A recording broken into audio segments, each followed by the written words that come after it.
talagang obvious na po yan ay paghihiganti.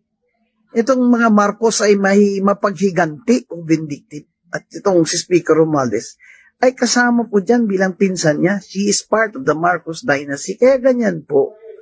Sana naman ay dahil rule of law tayo, demokrasya tayo dapat. Ay hindi sila ganyan. May isa pang nagablas sa kanila, yung aking mortal enemy na si Topacio. Inabla din sila sa ombudsman. Criminal case. Kasi wala na pong mapuntahan ng mga tao. Wala na po dahil ang hawak nila sa kapangyarihan ay hawak na sa leeg. Hindi man tayo na martial law. Malapit na po tayo, parang ganun. Ito pa, meron pa silang House Committee sa House of Reps. Siyempre, utos din yan ng Speaker.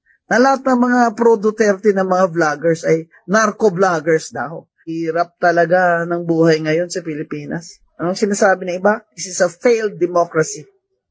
A failed democracy.